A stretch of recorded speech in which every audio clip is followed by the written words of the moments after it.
ఒక జింకకి అడవిలో బాగా దాహం వేసింది. పారుతున్న నీళ్ళ కాడికి వచ్చింది. గబగబా తాగుదామని బుక్క తాగి పైకి లేచి చూడంగానే కుడి పక్కన ఒక వేటగాడు బాణం పట్టుకొని నుంచున్నాడు. అయ్యో, వీటి పరిగెత్తుదామని ఇంకో పక్కన చూసింది. ఇంకో పక్కన చూసేళ్ళకి సింహం ఎదురు చూస్తుంది, ఎప్పుడు దొరికితే తిందామా అని. ఇంకో వైపు చూసింది. చూడంగానే అడవి పెద్ద పెద్ద మంటలు అంటుకుని మంటలు మండుతున్నాయి. సరే ఎదర చూద్దామంటే పారే పెద్ద నది. ఎటు వెళ్ళలేను, ఏంది పరిస్థితి, ఏం చేయాలి అనుకుని ఇక ఎలా అయినా సరే మరణం తప్పదు, ఇలాంటప్పుడు ఏం చేయాలి, ఇంకా మనస్ఫూర్తిగా నీళ్ళన్నా తాగుదాము అని వంగుని నీళ్ళు తాగుతుంది. నీళ్ళు తాగేటప్పుడు పెద్ద వాన, అప్పటికప్పుడే మెరుపులతోటి పెద్ద వాన పడింది. ఆ వాన పడంగానే ఇక ఆ వానకి ఆ బాణం వేసే ఆయన బాణం వేయంగానే అది సింహాన్ని తగిలింది. ఆ సింహానికి కోపం వచ్చి ఆ బాణం వేసిన ఆయన మీద వెంబడించింది.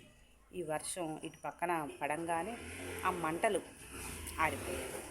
ఇక అమ్మయ్య, నా ప్రాణం నిలుపుకున్నానని పరుగులు తీసుకుంటా పరిగెత్తింది. ఒకసారి అంతే కదా, మనకు కూడా ఏం చేయాలో తోసిబడి కాకుండా ఎన్నో ఆలోచిస్తూ ఉన్నప్పుడు దేవుడు కూడా ఏదో వైపు నుంచి మనకు సహాయం చేసి ఆదుకుంటాడు. ఏమంటారు?